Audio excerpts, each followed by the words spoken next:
They had been inseparable since childhood, and when they encountered the perfect match, fate bound them forever. A double wedding appeared to herald the beginning of an idyllic life, yet a year later something occurred for which no one was prepared. Subscribe, and let us know in the comments where you're watching from. Ethan and Mason Anderson had been inseparable since birth, growing up on their family's ranch in Montana. They spent their childhood surrounded by open fields, horses, and the comforting routine of ranch life. Their parents, David and Sarah Anderson, had inherited the ranch from David's father, and it had been in the family for generations. From a young age, Ethan and Mason learned the value of hard work. Mornings were dedicated to feeding the horses, repairing fences, and maintaining the land, while afternoons often led to impromptu horseback races across the vast expanse. Despite their shared upbringing, the twins had subtle differences that set them apart. Ethan, older by 3 minutes, was methodical and patient, always thinking things through before making a decision. He possessed a natural talent for understanding animals, instinctively knowing when a horse was restless or required special care. In contrast, Mason was the more adventurous spirit. He thrived on the thrill of speed, whether riding horseback or behind the wheel of his pickup truck, and his easy charm made him the more outgoing of the two. However, what distinguished them most was their undeniable connection and unspoken understanding that transcended mere familiarity. Their parents noticed it early on. When one fell ill, the other would often complain of similar symptoms. Even if perfectly healthy, minutes earlier when one was upset, the other would sense it immediately without a word. It was simply the way they were.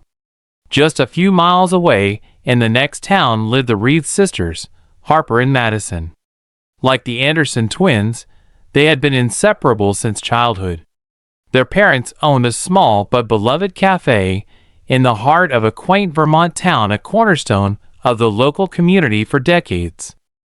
Harper and Madison grew up working behind the counter, brewing coffee, taking orders, and chatting with the loyal patrons who had known them since they were kids. Harper was the responsible one, organized, pragmatic, and always planning ahead. She relished managing the café's finances and ensuring everything ran smoothly.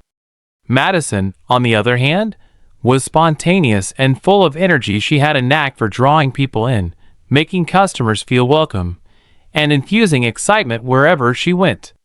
Often, she dreamed of embarking on something bigger, a venture that would allow her to explore new opportunities, yet she never wished to stray too far from home. Although their bond was strong, the way they expressed it differed from that of the Anderson twins. Madison frequently turned to Harper for guidance, trusting her judgment, while Harper found solace in Madison's boundless enthusiasm. They were not merely sisters, they were best friends who balanced one another, becoming stronger together. It was on a warm summer afternoon during the town's annual festival that fate brought the Anderson twins and the Reed sisters together.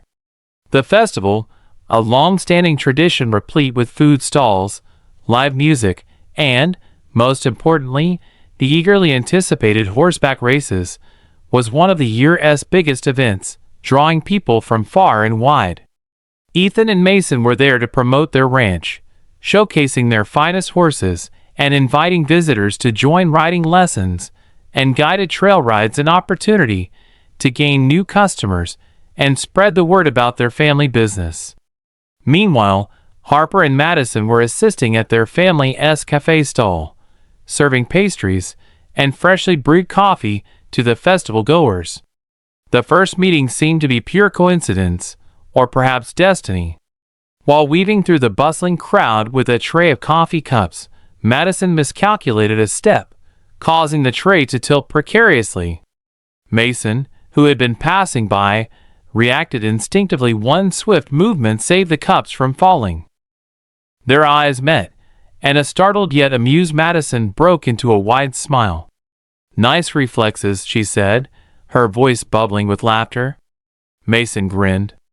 "I've had plenty of practice." Meanwhile, Harper was struggling to move a heavy sack of flour behind the stall when Ethan, noticing her efforts, stepped in silently, and lifted it effortlessly onto the counter. Harper blinked in surprise, tucking a stray strand of hair behind her ear. "Thank you," she managed, slightly out of breath. "Anytime," Ethan replied calmly. Though brief, these interactions left lasting impressions. As the day wore on, the pairs found themselves drawn to one another repeatedly. Madison and Mason, both naturally energetic and outgoing, quickly engaged in playful banter, while Ethan and Harper, more reserved by nature, exchanged thoughtful conversations about their businesses and future goals. By the festival's end, neither the Anderson twins nor the Reed sisters could shake the feeling that something significant had just begun. For years, they had lived parallel lives, close yet never intersecting, but now their paths had finally merged, and neither could deny the irresistible pull between them. That night, as Ethan and Mason sat on the porch of their ranch beneath the vast, starlit sky over the open fields, they both understood without speaking that this was the start of something different, something important. In a modest house not far away, Harper and Madison sat together with cups of tea, each feeling the same quiet certainty. In the days following the festival, anticipation filled the air. The Anderson twins and the Reed sisters resumed their routines, yet conversations that had once centered solely around work now carried an undercurrent of excitement, memories of fleeting glances, easy laughter, and that effortless connection. Ethan and Mason had always been close, but now they found themselves talking about the Reed sisters more than ever. Mason, ever the spontaneous one, was the first to act one evening as the sun dipped below the horizon. He pulled out his phone and sent Madison a message. "Hey, thinking of taking one of the horses out for a sunset ride. If you're up for an adventure, meet me at the ranch in 20 minutes. Madison, who had been at home scrolling through festival pictures, felt a thrill of excitement. Always in search of adventure, she was instantly drawn to Mason's carefree, easygoing nature. Without hesitation, she grabbed her boots, told Harper she was heading out, and drove toward the ranch. Ethan, watching Mason with a knowing smirk, remarked, "Not wasting any time, huh?" Mason merely shrugged as he saddled a horse, remarking, "Why wait?" Meanwhile, Harper received a very different message. Ethan's approach was measured and considerate. He waited until the following morning before reaching out, choosing his words carefully. "Hey, I hope you're having a good morning. I wanted to thank you again for all your help at the festival. If you're free, I'd love to show you the ranch sometime. No pressure, just a quiet tour." Harper read the message twice, appreciating the thoughtfulness behind it. Unlike Madison, she was not one to rush into things, yet something about Ethan's calm presence put her at ease. "That sounds nice," she finally replied. "How about tomorrow afternoon?" And just like that, their first date was set. Mason and Madison's first evening together was everything she had hoped for: exciting, unpredictable, and a touch reckless. She arrived at the ranch to find Mason waiting with 2 horses already saddled and ready to ride. He wasted no time helping her mount one, giving just enough instruction before they set off into the open fields. The cool evening breeze brushed against their faces as they galloped across the land, the orange glow of the sunset casting long shadows over the hills. "Do you ride like this often?" she called out. "All the time," Mason answered, matching her pace. Yet it was more than just adventure, it was a moment that deepened their connection. As they slowed to a walk at a quiet overlook above the valley, the breathtaking view and the emerging stars in the vast Montana sky transformed the ride into something more profound. Madison turned to Mason, her usual bravado softening into tenderness. "This place is incredible." Mason, who had grown up on the ranch, admitted quietly, "I always loved it, but seeing it through your eyes makes it feel new again." Neither needed to say more. In contrast, Ethan and Harper's first outing was slow, intentional, and deeply personal. The following day, when Harper arrived at the ranch, Ethan was waiting by the stables with his hands in his pockets. Greeting her with a gentle smile, he led her toward the pastures where horses grazed lazily under the warm afternoon sun. Unlike Mason, who thrived on excitement, Ethan was all about patience. He took his time explaining the history of the ranch, describing the personality of each horse, and outlining the careful balance required to run such a place. Harper listened intently, drawn to the quiet confidence in his voice. She had always appreciated structure and stability, and Ethan embodied both. At one point, he paused beside a wooden fence to watch a young colt play in the field. "You really love this place," Harper observed. Ethan nodded. "It's all I've ever known, but it isn't just about me, it's about preserving it for the next generation." Harper understood that feeling well, having spent years helping her parents run their café, feeling a similar responsibility. With Ethan, she didn't have to explain, it was just understood. As the day turned to evening, conversations naturally shifted to family, childhood memories, and long-term aspirations. Whereas Madison and Mason had plunged into adventure, Ethan and Harper were methodically laying a foundation brick by brick. By sunset, Harper felt an unexpected sense of comfort, not the restless, urgent kind, but one that felt like coming home. As Ethan watched her depart that evening, he knew he wanted to see her again. In the weeks that followed, the relationships between the Anderson twins and the Reed sisters deepened.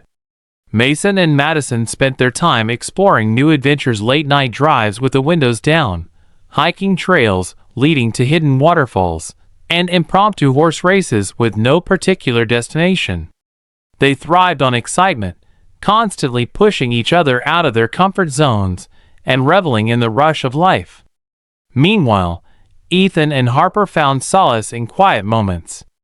They cooked together, spent long evenings on the ranch porch discussing everything and nothing, and enjoyed the steady rhythm of simply being in each other's company. No grand gestures or elaborate plans were needed, just two people who truly understood one another. Before long, their families began to notice. Parents exchanged knowing looks, friends teased them about how inseparable they had become.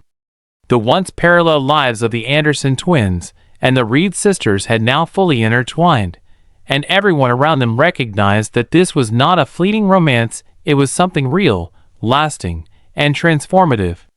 Months passed, and the bonds between the twins and the sisters only grew stronger. What had begun as an effortless connection had evolved into something undeniable. Days were filled with shared laughter, quiet moments of understanding, and the growing realization that their love was more than just a fleeting spark, it was a rare treasure worth cherishing. Ethan and Harper eventually settled into a rhythm that felt as natural as breathing. They needed no extravagant displays, instead, they thrived in the quiet stability of their bond. Ethan admired Harper's steady presence, her ability to think clearly and plan ahead, while Harper found comfort in Ethan's unwavering dependability, his silent assurance that he always knew what needed to be done. They had fallen into sync in a way that made life seem effortless, as though they had always been destined for each other. Mason and Madison, though opposites in many ways, complemented each other perfectly. Their days were a whirlwind of adventure, laughter, and impulsive decisions that often resulted in their best memories. Madison challenged Mason to take risks and step outside his comfort zone, while Mason provided Madison with a sense of security she never knew she needed. Their energies intertwined so naturally that every moment felt exciting and new. It wasn't long before both couples reached a point where they knew it was time to make their commitment official. Ethan and Mason had always done everything together, so it was no surprise when one evening, sitting on the front porch of their family's ranch, they silently agreed that they were ready for the next step. Without many words exchanged, a shared understanding passed between them.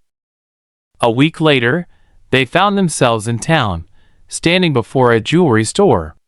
After days of deliberation about the perfect rings, discussing what would suit Harper and Madison best, Ethan opted for something simple yet elegant, timeless and quietly strong, while Mason searched for something bold and unique to match Madison's vibrant personality. When they finally found the ideal rings, there was no hesitation. They purchased them, exchanged a glance, and knew it was time. The proposal had to be special, something unforgettable that their future wives would cherish. They chose the very meadow near the ranch where they had first met at the festival, a place filled with memories and the genesis of everything. On the evening of the proposal, Ethan and Mason led Harper and Madison to the meadow under the guise of a simple outing. The sky was awash in shades of gold and lavender as the sun set over the hills. The warm air carried the scent of wildflowers, while fairy lights strung among the trees cast a soft glow over the clearing. A small table adorned with candles and flowers sat at the center.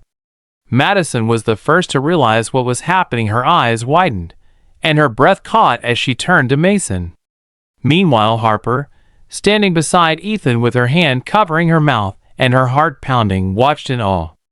Ethan stepped forward first, taking Harper's hands in his, and speaking softly yet deliberately about how indispensable she was to him, how he couldn't imagine life without her. At that moment, he reached into his pocket, pulled out the ring, and knelt before her. Simultaneously, Mason dropped to one knee in front of Madison, his playful grin giving way to sincere eyes as he expressed his desire for forever. The message was clear, and their answers were never in doubt. Tears shimmered in Harper's eyes as she whispered a gentle yes, the very answer Ethan had always known she would give. In contrast, Madison let out a breathless laugh, throwing her arms around Mason before exclaiming her answer out loud. They had always been destined to say yes. In the weeks leading up to the wedding, there was a whirlwind of planning, laughter, and the occasional moment of stress.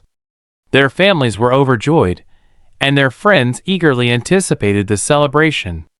The small town had never witnessed a double wedding quite like this, and the air buzzed with excitement. The ceremony took place on the ranch, exactly as they had dreamed.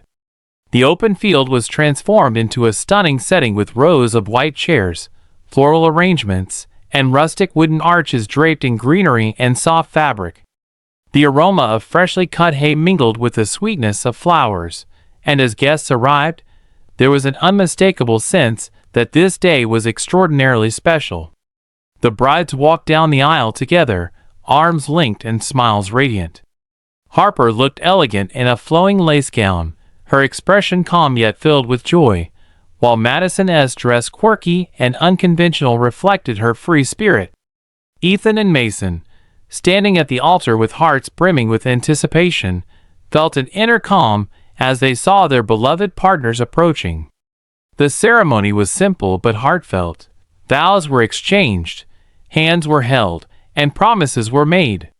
Tears, laughter, and moments of silent understanding punctuated the proceedings. When the officiant pronounced them husband and wife, cheers from family and friends echoed across the fields. The reception was a blur of celebration music, dancing, and a night that seemed to stretch on endlessly.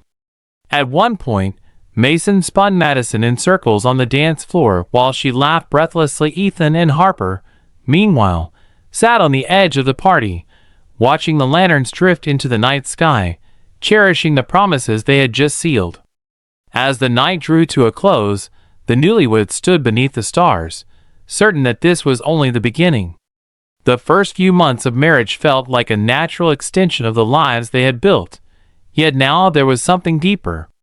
The commitments made on their wedding day were not just words spoken before family and friends, they were promises that shaped their everyday lives.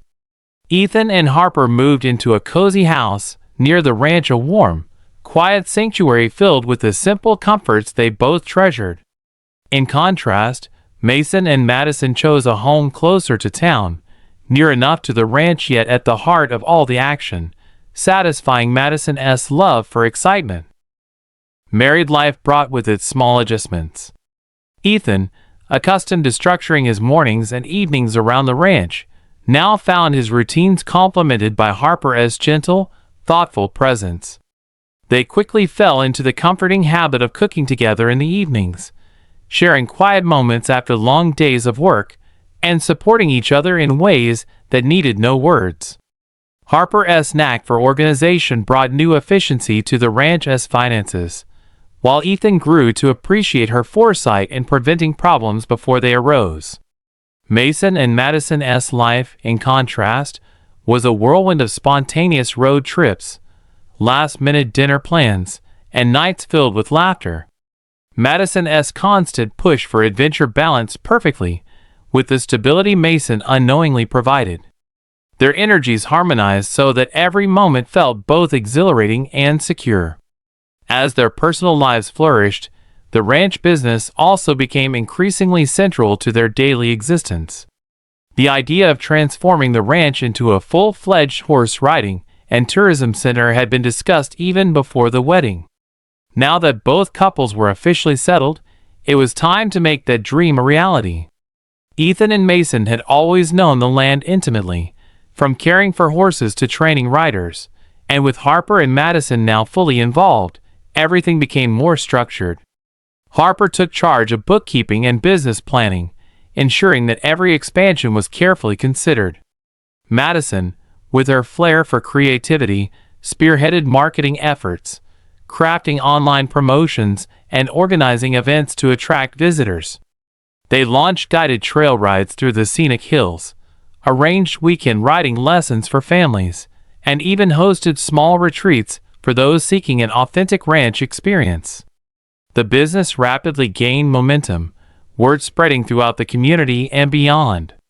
Yet, success brought its own challenges. Balancing business expansion with married life meant longer hours, fewer breaks, and moments when exhaustion overwhelmed even their strongest efforts. The long days began to take their toll, and soon small tensions emerged. Ethan, ever the methodical one, grew increasingly frustrated with the endless planning and meetings, longing for the simpler days when he could focus solely on the horses. Mason, who thrived on hands-on work, felt out of place amid discussions of financial projections and long-term strategies. Harper, always the planner, noticed the strain in Ethan and attempted to shoulder more responsibilities, but in doing so, she found herself overwhelmed.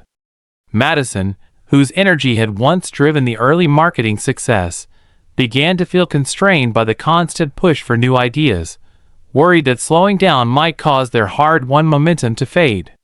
For the first time since they had met, the four of them were out of sync. Conversations that once flowed easily turned tense, and even quiet evenings that had once brought joy now felt rushed, as if they were always fixated on the next task. One particularly exhausting evening, after a long day at the ranch, the four sat around the dinner table finalizing plans for the upcoming months. The atmosphere was thick with tension even before the discussion began. Harper had prepared a detailed financial breakdown to illustrate their current profits and the need for caution, while Madison had drafted an ambitious list of marketing strategies aimed at rapid expansion. Ethan and Mason, sitting opposite each other with rigid postures, knew the conversation was about to erupt. "We need to take our time," Ethan asserted steadily. "Expanding too quickly is a mistake. We're doing well, but we don't have unlimited resources. If we stretch ourselves too thin, we risk losing everything we've built." Mason shook his head sharply. "You keep saying that, but what if waiting too long means missing our chance? People are excited by what we're offering right now. If we don't act fast, someone else will swoop in." Madison leaned forward, nodding in agreement. "Exactly, we have momentum on our side. If we hesitate, we could lose all this attention. We need to be aggressive while the advantage is still ours." Harper, who had been silent until then, spoke with calm determination. "It's not just about taking risks, it's about taking smart risks. We need balance, and right now, I don't think we have it." Mason's frustration crept into his tone as he asked, "And how long are we supposed to wait? 1 year, 2 until we feel ready? Business doesn't work like that." Ethan's jaw tightened. I'm not suggesting we do nothing. I'm saying we shouldn't rush into decisions we're not prepared for. What began as a discussion soon escalated into a full-blown argument. Frustrations that had been simmering for weeks burst forth, and the meeting turned from productive to explosive. The tension was palpable, and the usual harmony that had defined their partnership seemed to be fracturing. By the time the discussion ended, no one felt content. Ethan pushed back his chair and stormed out onto the porch, declaring he needed some air, while Mason muttered under his breath as he grabbed his keys and left the sound of his truck's engine fading into the night. Harper and Madison sat in stunned silence, aware that what had transpired would not be mended overnight. The following days were fraught with tension. Ethan and Mason exchanged only clipped, terse words. The ease of their lifelong bond now felt distant. Harper and Madison tried their best to bridge the gap, but the once effortless connection among all four seemed irrevocably strained. For the first time, they were not in sync. One evening, as Ethan worked late at the ranch, Harper found him in the barn, quietly checking on one of the horses. Leaning against a stall, she remarked, "You and Mason haven't been like this since I first met you." Ethan, without looking up, sighed and said, "It's not that simple." Harper stepped closer, softly adding, "Maybe it is." Miles away, Madison sat on the hood of Mason's truck as he leaned against the driver's side, staring out over the open fields. After a long silence, Madison broke through, "You two act as if you've forgotten how to speak to one another." Mason let out a short laugh and shook his head. "Maybe we really have." Turning to her with earnest eyes, Madison insisted, "That's not true. You and Ethan have always figured things out. This isn't any different." Mason said nothing, simply gazing at the land that had once united them, wondering how they had drifted so far apart. Then came the accident. It was a late afternoon when Ethan ventured out alone to inspect one of the outer pastures, still on edge after the storm had damaged the fences. Usually, he and Mason would have gone together, but after their argument, they had chosen to work separately. Determined to avoid further conflict, Ethan saddled one of the horses and set off alone. Meanwhile, Mason was working in the stables when an unsettling feeling gripped him, the same instinct that had always warned him when something was amiss with Ethan. Initially trying to dismiss it, the feeling grew stronger. Dropping his tools, Mason grabbed his truck keys and hurried out. Harper and Madison, who had been nearby, exchanged anxious glances as they watched him go. "What's wrong?" Harper asked softly. "I don't know," Mason replied as he headed for the truck, "but I need to find Ethan." Madison immediately declared, "I'm coming with you." They sped down the dirt roads toward the pastures, Mason's heart pounding as he gripped the steering wheel tightly. Though no logical explanation for the panic came to mind, he just knew something was wrong. Upon reaching the far pasture, they first saw a horse pacing anxiously near a broken fence, its mane still damp from the lingering rain. Then, just a few feet away, lay Ethan. Mason leaped from the truck, racing toward his brother, with Madison close behind. Ethan was conscious, but barely a deep gash ran along his arm, his face smeared with dirt, and when he attempted to move, a sharp groan of pain escaped him. Dropping to his knees beside Ethan, Mason's voice trembled with worry. "Ethan, what happened?" Ethan winced and murmured, "The fence broke. I got thrown." Madison quickly pulled out her phone to call for help, while Mason carefully examined Ethan for further injuries. Ethan's face was pale, and when Mason touched his side, Ethan tensed in pain. "I think I might have cracked a rib," Ethan admitted softly. "I knew something was off," Mason said, his voice firm yet tender. For the first time in days, as their eyes met without the burden of earlier conflict, a silent understanding passed between them. The bond that had always united them remained, despite the tension. Before long, paramedics arrived and stabilized Ethan. Although he was in obvious pain with a mild concussion, a few cracked ribs, and a deep cut on his arm requiring stitches. There was no life-threatening injury. As they loaded Ethan into the ambulance, Harper rushed to his side, gently brushing her hand over his forehead as he managed a tired smile. Madison stood next to Mason, arms folded, as she watched the paramedics secure Ethan. "You felt it, didn't you?" Madison asked softly. Mason nodded, jaw set. "Yeah, I did." Madison exhaled slowly. "Maybe it's time we stop fighting what we already know." Everyone understood the truth in her words. In the following days, a haze of hospital visits and enforced rest fell over them. Ethan, though stubborn about his recovery, was carefully monitored by Harper, who refused to let him overdo it. Mason, despite the recent tension, visited every day, needing reassurance that his brother was all right. In those quiet moments, amid worry and exhaustion, the weight of their earlier argument began to lift. The bond between Ethan and Mason, tested by anger and silence, had not been broken. It had merely been stretched to its limits. As they sat together on the hospital balcony one evening, with the Montana sky bathed in orange and gold, they both knew that things would be different now. Some connections, no matter how strained, could never be truly severed. Ethan's recovery ultimately forced them all to slow down. At first, he resisted the idea of resting, insisting he was fine, but Harper was relentless in ensuring he followed the doctor's orders. She took on additional responsibilities at the ranch to allow him time to heal properly. Mason, ever the dependable brother, continued to shoulder the heavier tasks, even amidst the lingering tension. Madison, who had once thrived on constant energy and progress, suddenly found herself hesitating, realizing just how much pressure they had all been under.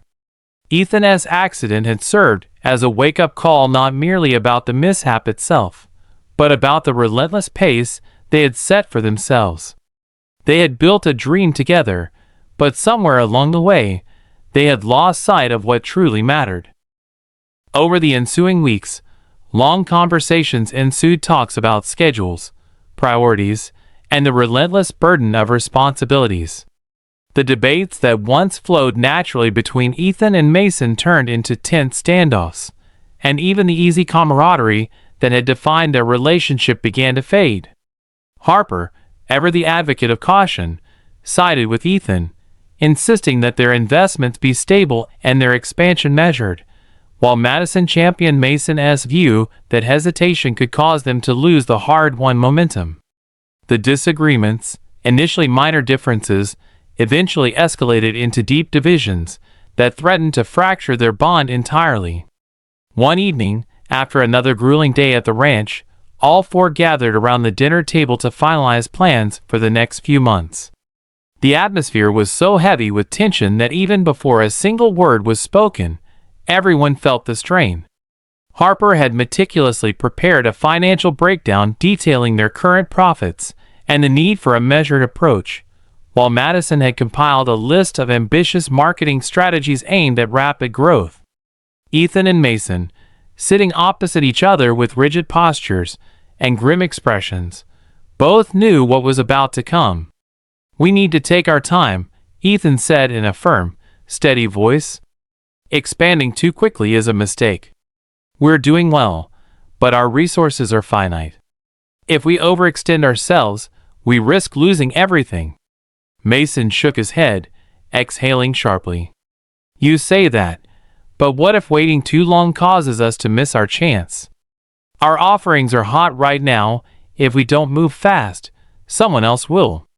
Madison leaned forward, nodding vigorously. "Exactly, we have the momentum. If we hesitate, it could all slip away." Harper, who had been silent until now, finally spoke with calm clarity. "It isn't just about taking risks, it's about taking smart risks. We need balance, and at this moment, we lack it." Mason's frustration surfaced as he demanded, "And how long are we supposed to wait? A year? 2? Business doesn't work on a slow schedule." Ethan's jaw tightened as he retorted, I'm not saying we do nothing, I'm saying we shouldn't rush into decisions we aren't ready for. The discussion escalated, and long-held frustration spilled out. Words that had been suppressed for weeks erupted in anger, turning what had once been a constructive dialogue into an argument that left everyone feeling raw and exhausted. Harper and Madison exchanged glances, both realizing that the divide between them had grown dangerously deep. When the conversation finally ended, there was no satisfaction on anyone's face. Ethan stormed out onto the porch, shaking his head and declaring he needed fresh air, while Mason muttered something under his breath as he grabbed his keys and left the sound of his truck's engine receding into the night. Harper and Madison sat together in silence, uncertain of how to mend the breach that had suddenly opened between them. In the days that followed, the tension was palpable. Ethan and Mason spoke only in clipped, terse phrases, and the ease of their once unbreakable bond seemed like a distant memory. Harper and Madison tried in vain to bridge the gap, but for the first time since they met, the four of them were not in sync. Yet, as time passed, the quiet reflection and the shared pain of recent events began to mend the fractures. One evening, as the four gathered around a bonfire on the ranch, the soft crackle of the fire accompanied their tentative conversations.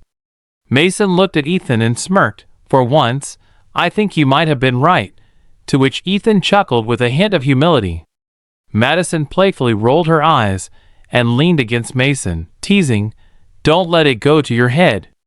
Harper smiled gently, watching the warmth return to their faces as the weight of their burden started to lift. They had nearly lost something precious, but now they were rediscovering it with a newfound appreciation. In the months that followed, their business grew not from relentless pressure, but from a shared dream nurtured by a balanced life. Guided trail rides, weekend riding lessons, and retreat programs flourished, drawing visitors from near and far. Their personal lives blossomed in tandem. Ethan and Harper savored quiet mornings on the ranch with coffee and soft conversation, while Mason and Madison delighted in spontaneous adventures and tender moments that reaffirmed their love. This hard-won balance allowed them to celebrate milestones both big and small. One crisp evening, as the sun dipped below the rolling hills, Harper sat beside Ethan on the porch, her hand resting lightly on his. With a shy smile, she gently placed his hand over her stomach, her eyes sparkling with quiet excitement. "You're serious?" Ethan asked softly, filled with wonder. Harper nodded, her smile widening. "Yes, we're going to be parents." Meanwhile, across town, Madison paced nervously in their living room, her usual energetic demeanor giving way to tender anticipation. Suddenly, she blurted out to Mason, "We're having a baby." Mason paused, absorbing the news, then a slow grin spread across his face. "Are you serious?" he asked as he stepped toward her. With a burst of laughter, she affirmed, "I wouldn't joke about this." In that moment, they realized that life had taken a beautiful, unexpected turn. The joyful announcements were met with overwhelming excitement from family and friends. Their parents beamed with pride, and the small town buzzed with celebration. Standing side by side, Ethan and Mason embraced the new chapter of impending fatherhood, marveling at how life had come full circle. They recalled the day they first met Harper and Madison at the town festival, and now, years later, they were about to build families of their own, all while continuing to nurture the dreams they had built together on the ranch. As preparations continued and the ranch thrived, their shared journey took on a deeper meaning. It wasn't merely about business or success, it was about creating a home, a sanctuary where love and dreams could flourish alongside the next generation. When the day finally arrived and the cries of their newborns filled the air for the first time, Ethan and Mason realized that nothing in their lives had ever mattered more. Holding their babies close, with their wives by their side, they silently vowed to cherish every moment of this new adventure. Decades had passed since the days when Ethan, Mason, Harper, and Madison first set out on their intertwined journey at the ranch in Montana.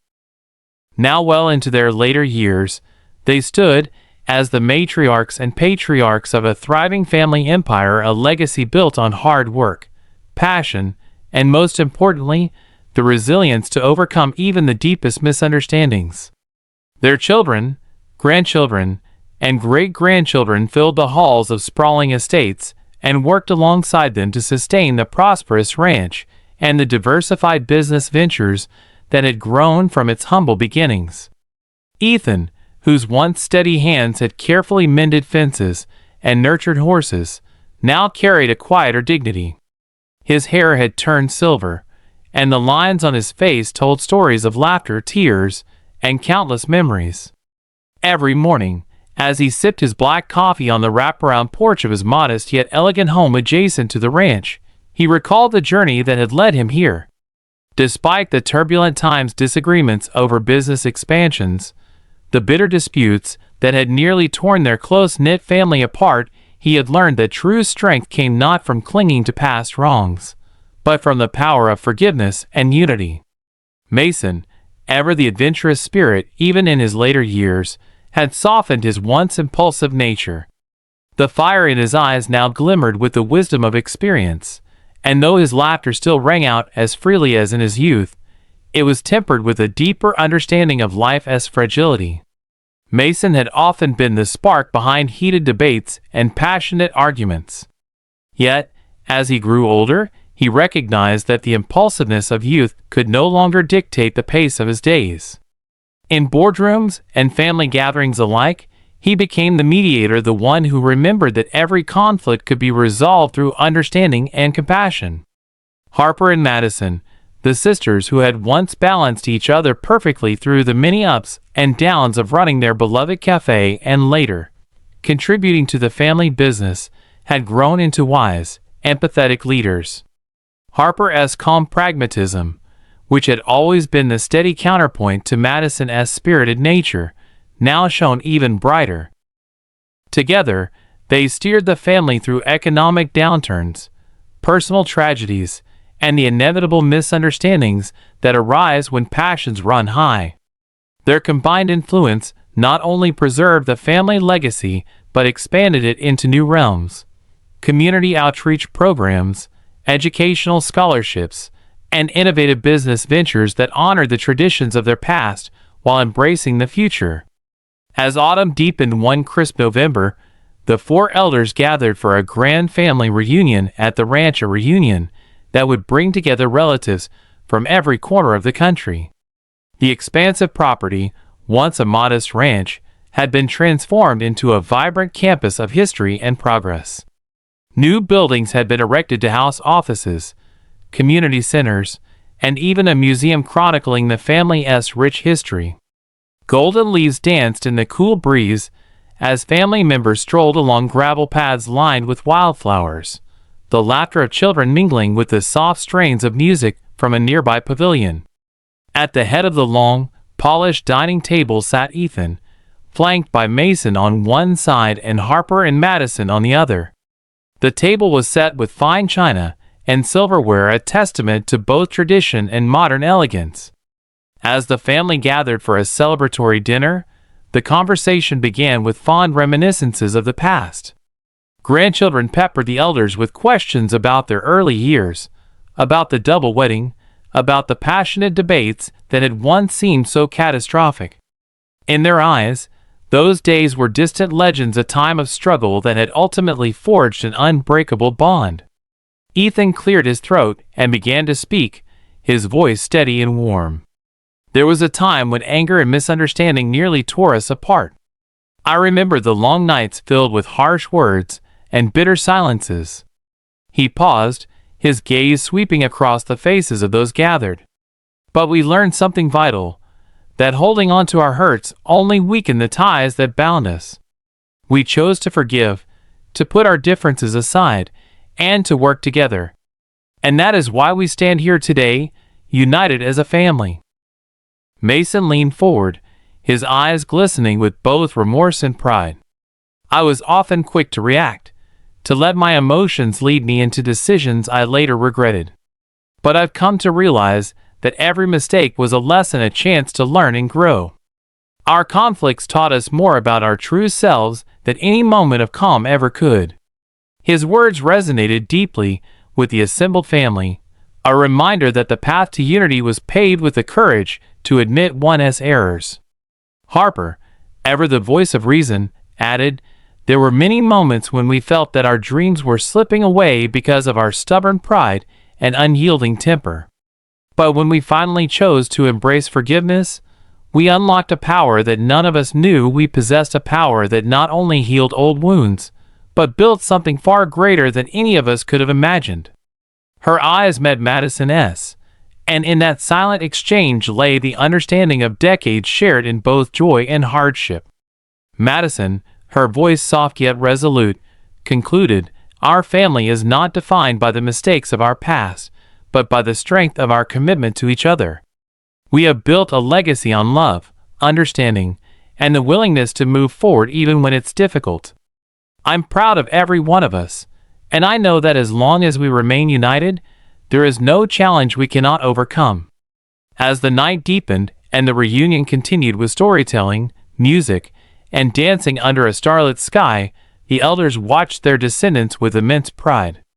They saw in the young faces not only the promise of a bright future, but also the reflection of a hard-fought past, a past where conflicts were inevitable, but reconciliation was always possible. In the days that followed the reunion, the family engaged in various activities that celebrated both their heritage and their aspirations. A special ceremony was organized at the museum, where a large portrait of the original founders was unveiled. The painting, a vivid depiction of Ethan, Mason, Harper, and Madison in their youthful prime, was accompanied by an inscription that read, "In unity, there is strength. In forgiveness, there is hope." This inscription became a rallying cry for the family, a reminder that every generation must honor the lessons of the past to build a better future. Throughout that winter, as snow blanketed the sprawling estate, the elders dedicated themselves to mentoring the younger members. Ethan spent long hours with his grandchildren, teaching them the art of ranch management and the value of hard work.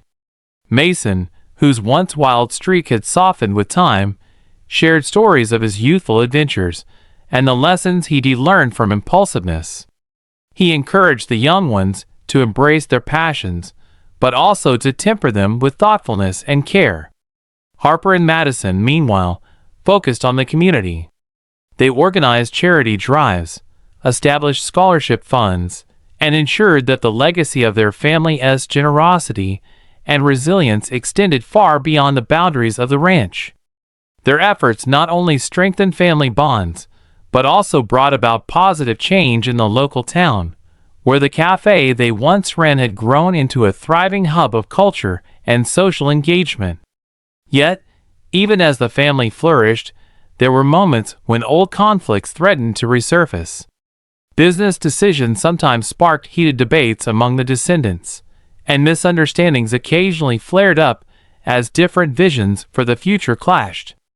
In one such instance, a disagreement arose over a proposed expansion of the ranch's tourism wing. Some argued for rapid growth to capitalize on the booming market, while others, remembering the lessons of the past, urged caution and careful planning. The tension in the boardroom was palpable. Voices were raised, and for a brief moment, it seemed as though the deep-seated resentments of previous years might be reignited. However, remembering the wisdom of their elders, the family members took a collective pause. One by one, they shared memories of the hard times, of the bitter disputes that had nearly torn the family apart. In that vulnerable moment, they all recognized that the true measure of their success was not in the expansion of their business, but in the unity that had allowed them to overcome every obstacle. A senior member of the family, a cousin who had grown up hearing tales of the old conflicts, stood up and said, "We are here because we chose to forgive." Every misunderstanding, every argument, was an opportunity to learn. Let us not forget that our strength lies in our ability to come together, even when the odds seem insurmountable. His words resonated throughout the room, and gradually, the tension dissolved into a collective resolve to move forward with empathy and collaboration. In the months and years that followed, the family continued to grow not just in numbers and wealth, but in spirit. They expanded their business ventures into new areas such as renewable energy and sustainable agriculture, always mindful of the delicate balance between progress and preservation. Every venture was approached with a spirit of innovation tempered by the hard-earned wisdom of past generations. During family gatherings, the elders often recounted the story of how they had once been torn apart by anger and misunderstanding, only to find reconciliation through forgiveness. These stories became cherished family legends, passed down from generation to generation, serving as constant reminders that every conflict held the potential for transformation. In one particularly poignant moment, as the family celebrated the 50th anniversary of the reunion, Mason addressed the assembled crowd. "When I look back on my life," he said, his voice carrying both nostalgia and gratitude, "I see that our greatest triumph was not in our financial success or the expansion of our business, but in the moments when we chose to forgive one another. It was in those moments that we built a legacy that money can't buy, a legacy of love, resilience, and unity." Ethan nodded in agreement, adding, "Our journey was never easy. We faced disappointments, losses, and moments of intense anger. But through it all, we discovered that the only way to move forward was to embrace our imperfections, forgive each other as shortcomings, and remember that our true strength lay in our unity." His words stirred quiet applause among those gathered, a heartfelt acknowledgement of the trials and triumphs they had all shared. Harper and Madison, now revered as the wise anchors of the family, often spent quiet afternoons together reflecting on the years gone by. In the soft light of an autumn afternoon, Harper remarked to Madison, "We've had our share of storms, haven't we? But every time, we've found a way back to each other. That is our true wealth." Madison smiled, her eyes misted with the sheen of memory. "Indeed," she replied softly, "it is in our willingness to forgive and to learn from our mistakes that we have become who we are today." As the family legacy continued to unfold, the values of forgiveness, resilience, and unity were woven into the very fabric of their daily lives. Whether it was during a heated discussion over business strategy or a quiet moment shared over a family meal, the lessons of the past served as guiding stars, illuminating the path forward. In the twilight of their lives, Ethan, Mason, Harper, and Madison often gathered on the same porch where they had once sat under the vast Montana sky. Now, with the gentle hum of the family's thriving legacy in the background, they would reminisce about the journey, a journey filled with challenges, disagreements, heartache, and ultimately, profound forgiveness. They knew that every scar, every tear shed in anger, had contributed to the strength of their bond. And in that shared understanding, they found a deep and abiding peace.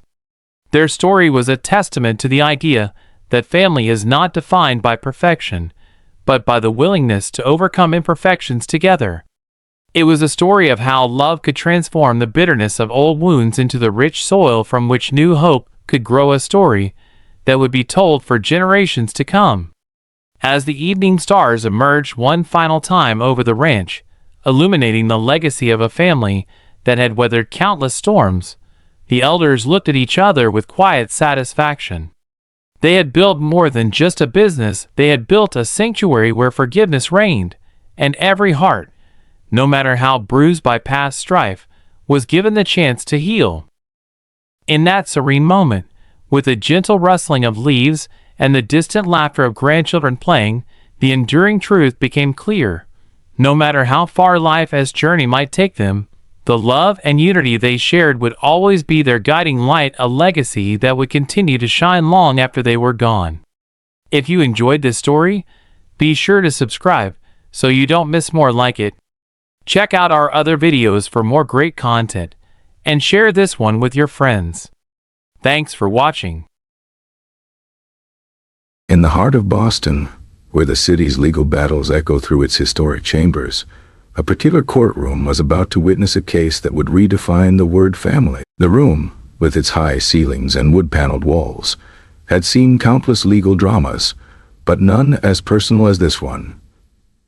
Judge Samuel Carter, a man in his late 50s, sat at the bench, his presence as commanding as the robe he wore. His hair, a distinguished gray at the temples, framed a face etched with the lines of years spent in judgment. His eyes, usually stern behind his scholarly glasses, today held a hint of something less familiar, anticipation, perhaps mixed with a touch of trepidation. The morning light streamed through the tall courtroom windows, casting long shadows and illuminating the day's docket.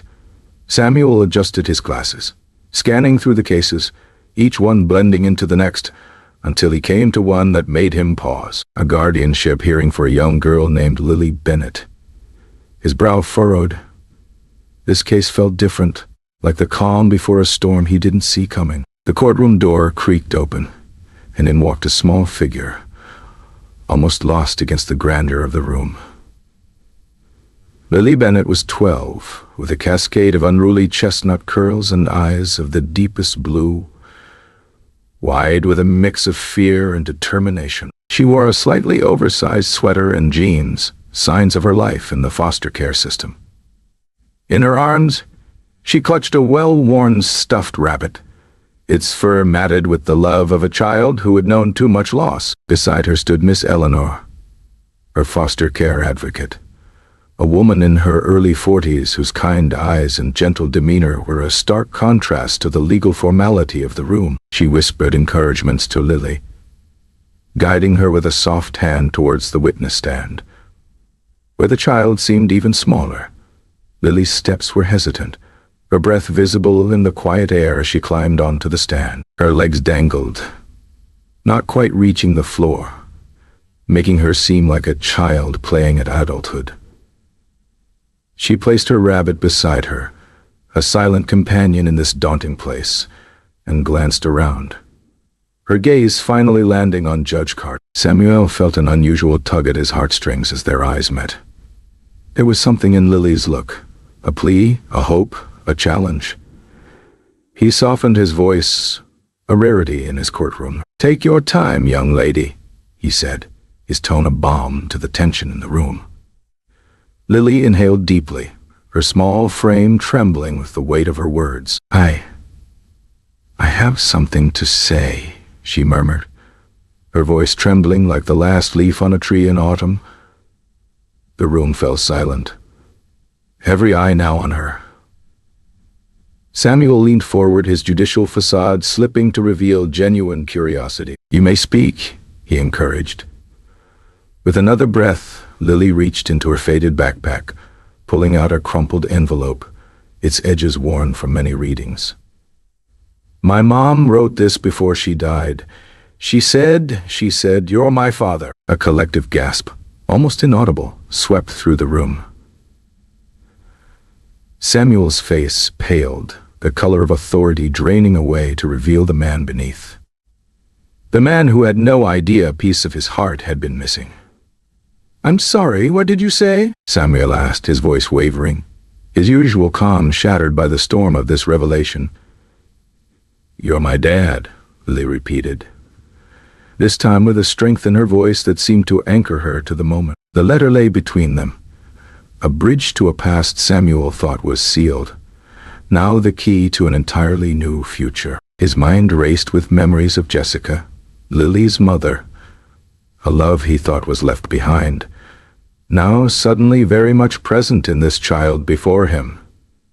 "Recess," he announced abruptly, his voice cracking under the emotional weight. He stood, forgetting his gavel, and exited the courtroom, leaving behind a stunned silence and a little girl with her rabbit, her eyes fixed on the door through which he had just vanished. This moment, this revelation, was the beginning of a journey neither had anticipated, a story of loss, discovery, and the forging of a bond that would challenge Samuel's understanding of justice, family, and love. As Judge Samuel Carter retreated to his chambers, the weight of the letter felt like an anchor dragging him back into a past he thought he'd left behind. The room, filled with legal tomes and the quiet hum of the court beyond, seemed too small for the emotions swirling within him. His hands shook as he unfolded the letter.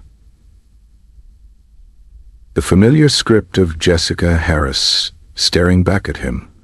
A ghost of a love lost too soon. The words were like a map to a life he never knew existed, telling of a child, Lily, born from their brief but intense relationship, kept secret to protect his career and perhaps her own heart. How could I not have known? How could I not have known? Samuel muttered to himself, the silence of the room amplifying his guilt and confusion. Memories of Jessica flooded back, her laughter, her fierce spirit, the way she looked at the world with such passion. A soft knock at the door pulled him from his reverie. "Come in," he managed to say, his voice steadier than he felt. Mrs. Thompson, his clerk, entered with a look of concern. "Judge Carter, are you all right?" she asked, her voice laced with warmth. "I need a moment, Mrs. Thompson. Please reschedule the afternoon cases, and could you ask Lily and her advocate to come to my chambers?" His request was a mix of command and plea. Minutes later, another knock, and Lily stepped in, her rabbit still clutched tightly. She looked around, taking in the room that was a stark contrast to the courtroom's formality. Ms. Eleanor followed, her presence a comforting beacon for Lily. "Please sit," Samuel gestured to the couch, his voice gentle, his imposing figure softened by the vulnerability in his eyes. Lily perched on the edge of the seat, her eyes never leaving the judge. Samuel observed her, noting the curve of her jaw, the set of her eyes, Jessica's eyes. "Lily," he began, his voice threatening to break, "I read your mother's letter. She told me about you that I didn't know, but that you're my child." Lily's eyes welled up, the tears reflecting the sunlight from the window. "Do you believe me?" she whispered, her voice small but hopeful. Samuel's heart ached at her question. "Yes, Lily. I believe you. There's no doubt." His voice was firm, his hand reaching out to hers in a gesture of connection. A sob escaped Lily, her tears spilling over. She quickly wiped them away, as if embarrassed by her emotion. "I thought you might not want me." The words hit Samuel like a physical blow. "I want you, Lily. I can't change the past, but I'm here now. I want to be the father you deserve." Lily nodded, a tentative smile breaking through her tears, the first light of hope shining through the clouds of her past. They talked, Samuel asking about her life, her likes, her fears, each word from Lily painting a portrait of resilience and longing. He learned about her love for drawing, how she found comfort in the stories of books, her fear of losing another home. Each detail was a revelation, a missed chapter of his life he was now eager to catch up on. "I'd like to see you again soon. We have a lot to figure out, but I'm here for you, always," Samuel promised as their conversation wound down, his words a vow to right the wrongs of the past. As Lily left with Miss Eleanor, Samuel felt a shift within him. The judge, once defined by the law, now found his life's most significant case was one of the heart. The journey ahead would be fraught with legal battles, emotional reconciliations, and the redefinition of what it means to be family. But as he watched Lily, her small hand in Miss Eleanor's, he knew he was ready to face it all. For her, for the chance to be her father. In the days that followed, Samuel's life transformed from the structured routine of a judge to the chaotic, beautiful unpredictability of fatherhood. He met with lawyers, child psychologists, and anyone who could guide him through the legal maze of gaining custody of Lily. His home, once a silent sanctuary of solitude, began to echo with the laughter and questions of a child eager to explore her new world. Lily moved into what would now be her room. Samuel had filled it with books, art supplies, and a bedspread adorned with her favorite colors. When she first saw it, her eyes lit up with a wonder that seemed to light up the room itself. "Is this mine?" she asked, her voice filled with awe. "All yours," Samuel reassured her, watching her run her fingers over the spines of the books. If there's anything else you want, just tell me. The initial days were a dance of learning each other's rhythms. Samuel, accustomed to the logic of law, found himself navigating the unpredictable waters of a child's needs. There were burnt dinners, forgotten homework, and moments of silence filled with the weight of their shared history. But there were also moments of joy, laughing over a spilled glass of milk, reading stories together until Lily's eyes drooped with sleep. Her rabbit nestled beside her. One evening, as Samuel tucked her in, Lily's voice was hesitant. "Are you sure you're okay with this?" she asked, her eyes searching his face for any sign of doubt. "Why would you ask that?" Samuel replied, sitting beside her on the bed.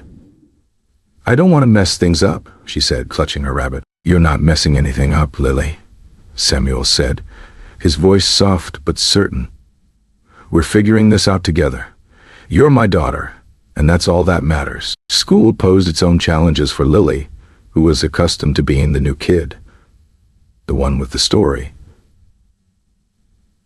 Samuel attended parent-teacher meetings, advocating for her, ensuring she felt supported. He encouraged her love for art, taking her to local galleries, buying her sketchbooks, celebrating every doodle like it was a masterpiece. One weekend, they went to a local park, where Samuel brought a frisbee, hoping to bridge the gap between them through play.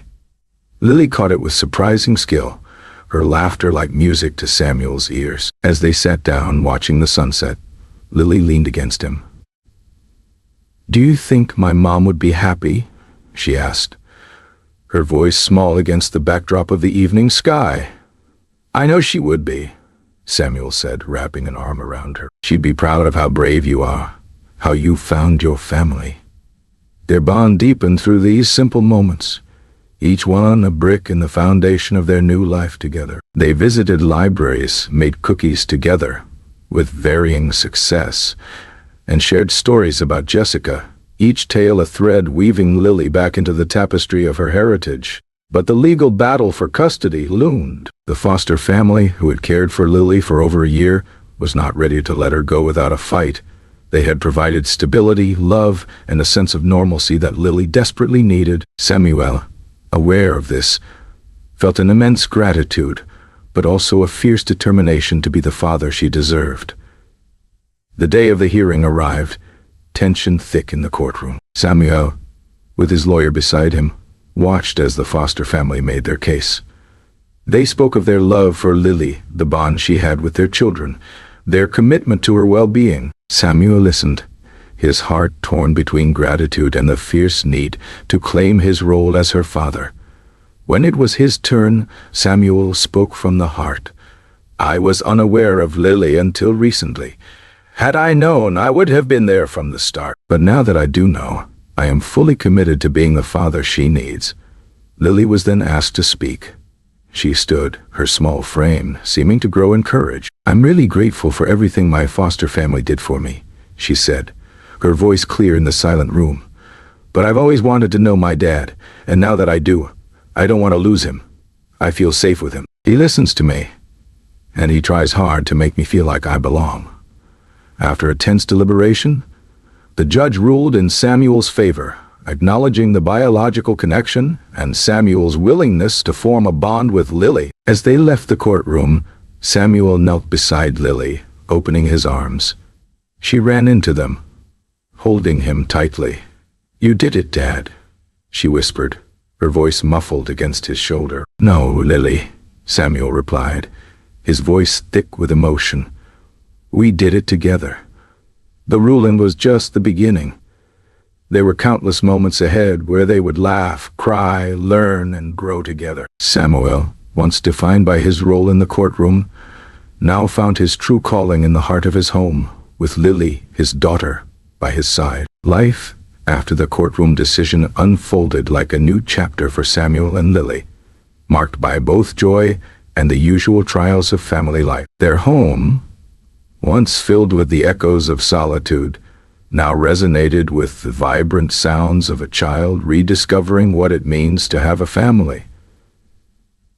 Samuel took every opportunity to be part of Lily's world. He attended school events, where he watched with pride as Lily gradually opened up, making friends, her confidence blossoming under the warmth of his support. He would sit with her while she drew, marveling at her talent and the stories she told through her art. Each sketch was a conversation, a window into her soul, revealing layers of her personality. Samuel was eager to understand. One chilly autumn afternoon, they decided to bake cookies, an adventure filled with more flour on their faces and clothes than in the dough. "Are you always this bad at baking?" Lily teased, a playful grin spreading across her face as she dusted flour from her rabbit. "Hey, I'm a judge, not a chef," Samuel laughed, the sound of his laughter something new to Lily. A melody of happiness she hadn't heard in this house before. These moments, simple yet profound, were the building blocks of their relationship, each one solidifying their bond.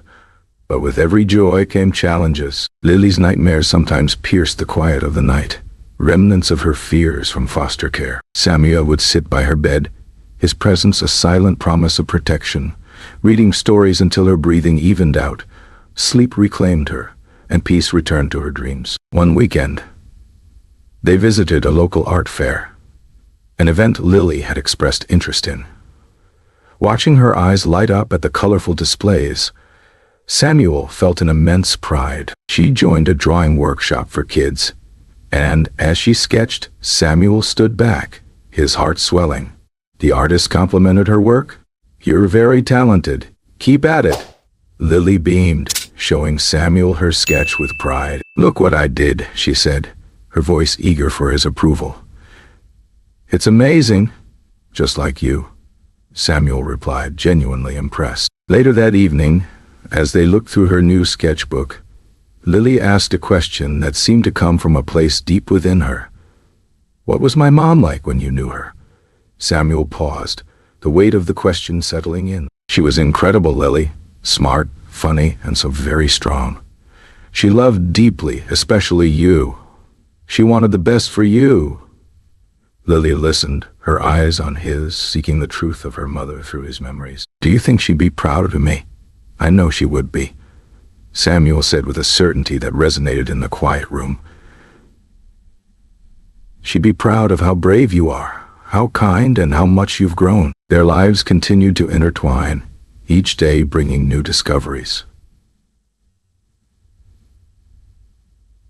Samuel learned to juggle his judicial duties with fatherhood, often finding himself distracted by thoughts of Lily's school day or what they would do together over the weekend. Lily, for her part, began to see Samuel not just as her father, but as her friend, someone who shared in her joys and stood by her in her fears. One evening, they decided to visit Jessica's grave, something Lily had been hesitant to do, but now felt ready for. They brought daisies, her mother's favorite flowers, and stood before the headstone. Lily placed the flowers down, her voice soft. "Hi, Mom. It's me, Lily. I wanted you to know I found Dad. He's everything you said he'd be. Kind, caring. I think you'd be proud of us." Samuel stood beside her, his hand on her shoulder, feeling the weight of their shared loss and the beauty of their newfound connection.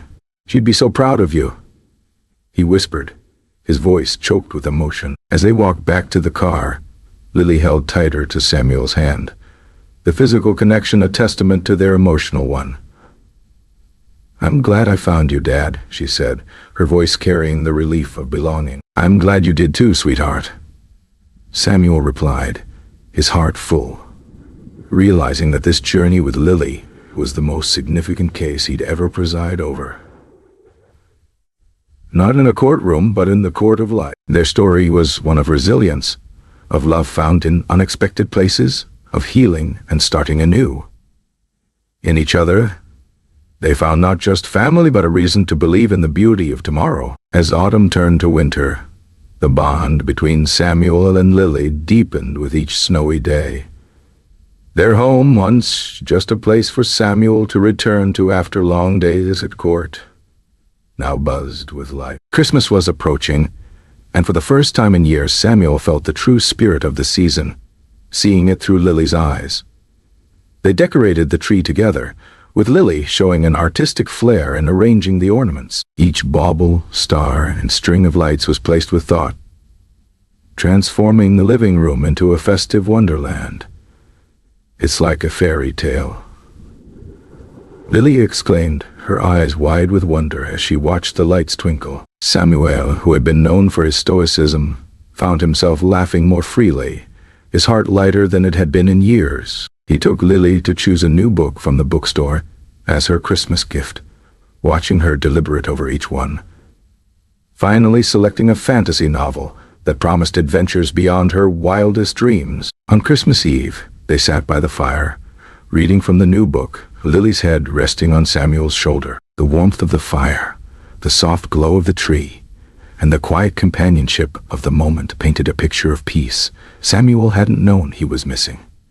Yet, life was not without its reminders of the past. Lily's integration into Samuel's life wasn't just about new beginnings. It was also about acknowledging and healing from old wounds. One day, while sorting through some old boxes in the attic, they found pictures of Jessica. Saying her mother, Lily's eyes filled with both joy and sorrow. She was beautiful, Lily whispered, her fingers tracing the image of Jessica laughing with Samuel. "She was," Samuel agreed, his voice filled with a mix of nostalgia and gratitude. "And she made you, which means you carry her beauty and strength within you." This moment led to a deeper conversation about Jessica, about the love they shared, and the life she had envisioned for Lily. Samuel promised to keep her memory alive, not just through stories, but through living the values Jessica had cherished: kindness, courage, and creativity. Winter passed into spring, and with it came new challenges and joys. Lily joined the school's art club, where she began to shine, her artwork displayed in the school's annual exhibition. Samuel, standing back in the crowd, felt a surge of pride, his chest swelling with emotion as he watched her explain her pieces to curious peers and proud teachers. Their bond was tested when Lily faced a bully at school. She came home upset, her confidence shaken. Samuel sat with her, listening to her recount the incident, his heart aching for her pain. "What do we do now?" Lily asked, her voice small. "We talk about it, we learn from it, and we grow stronger," Samuel said, his voice firm but gentle. He taught her not just how to stand up for herself, but also the importance of empathy, explaining that bullies often had their own struggles. Together they devised a plan. Lily would talk to her teacher, and Samuel would meet with the school principal. The situation was handled with compassion, focusing on understanding rather than punishment, teaching Lily the power of dialogue and forgiveness. Summer brought new adventures. They traveled to the coast, where Lily saw the ocean for the first time. Her awe at the vastness of the sea, her laughter as they built sandcastles. These were moments Samuel would treasure forever. They collected shells, each one a token of their journey, a connection to nature and each other. As they returned home from their trip, under the canopy of a starlit sky, Lily looked up at Samuel. "I never thought I'd have this," she said, her voice tinged with wonder. "Have what?" Samuel asked, his arm around her. "A dad, a family, a life like this," she replied, her smile catching the moonlight. Samuel hugged her close, his voice thick with emotion. "I never thought I'd have you, Lily. But now I can't imagine life any other way." Their story was one of transformation, of two souls finding each other in the vastness of life's uncertainties. From a courtroom to a courtroom of the heart, Samuel and Lily had built something beautiful, a testament to the enduring power of love, the strength of family, and the magic of second chances. As summer waned into the crisp beginnings of autumn, Samuel and Lily found themselves settling into a rhythm that felt like the very heartbeat of family. Their home was no longer just a place to live. It was a sanctuary of memories, laughter, and quiet moments of connection. Lily's first day back at school after the summer break was both exciting and nerve-wracking. Samuel walked her to the school gates, his hand on her shoulder, feeling the weight of her backpack and the weight of his role in her life. "You're going to do great," he assured her, his eyes conveying more than his words could. "I know, Dad," Lily replied, her smile a mix of confidence and the natural anxiety of new beginnings. "Thanks for being here." Watching her walk into school, Samuel felt a profound sense of duty and love, a reminder of how much had changed since that day in the courtroom. Back home, he returned to his judicial duties with a new perspective. His decisions now carried the echo of Lily's laughter, the weight of her trust. In court, he was still Judge Carter, stern yet fair, but at home, he was simply Dad, learning to balance the scales of law with the scales of fatherhood. One weekend, they ventured to a local apple orchard, a nod to Samuel's desire to give Lily experiences he'd missed out on in her early years. They picked apples, the vibrant reds and greens, a stark contrast to the golden leaves falling around them. "Look at this one, Dad." Lily held up an apple, perfect in its imperfections. "It's just like you," Samuel chuckled, beautiful in its uniqueness. They made apple pies together, flour dusting the countertops and their cheeks. The kitchen became a mess of laughter and learning, with Samuel teaching Lily how to make the crust, and Lily showing him the patience required for baking. As the pie cooled, they sat together, each with a slice, Lily's eyes sparkling. "This is the best pie ever," she declared. And Samuel agreed, not because of the taste, but because of the joy in her voice. Their days were filled with these simple moments, each adding a thread to the tapestry of their life together. But life also presented moments for growth, beyond the comfort of their home. Lily entered an art competition at school, her piece a vibrant depiction of their summer by the sea. She was nervous, her confidence wavering. "You've got this, Lily," Samuel encouraged, helping her frame her artwork. "Your art tells a story, and it's beautiful." When she won third place, her face lit up with a pride that Samuel knew he would remember forever. The ceremony, filled with applause, was a small victory, but for Lily it was monumental. Samuel captured the moment with his camera, not just the award but the look of accomplishment on her face. However, not all days were filled with victories. Lily struggled with math, a subject that seemed to elude her. Samuel, patient and methodical, sat with her night after night, turning numbers into stories, making learning fun. He saw in her eyes the same determination he'd seen in the courtroom, now applied to understanding algebra. One evening, as they worked through a particularly tough problem, Lily sighed, her frustration evident. "I'll never get this." "Yes, you will," Samuel reassured her. "We'll keep working until you do. Remember, every journey has its challenges." His words weren't just about math. They were about life, about the journey they were on together. As autumn deepened, they celebrated Thanksgiving with friends Samuel had gradually brought into their circle. The house filled with laughter and the scent of roasted turkey, a stark contrast to the quiet meals Samuel was used to. Lily, surrounded by people who cared for her, glowed with happiness, her laughter a melody in the warmth of the gathering. Later, as they cleared the dishes, Lily hugged Samuel tightly. "Thank you for this family," she whispered. "No, Lily," Samuel replied, his voice thick with emotion. "Thank you for making me a father." Their story continued. Each day a new chapter, each challenge an opportunity to grow closer. In the courtroom of life, Samuel had found his most significant case, and Lily, her most profound home. Together they navigated the complexities of their pasts, creating a future rich with love, learning, and the simple, profound joy of being a family.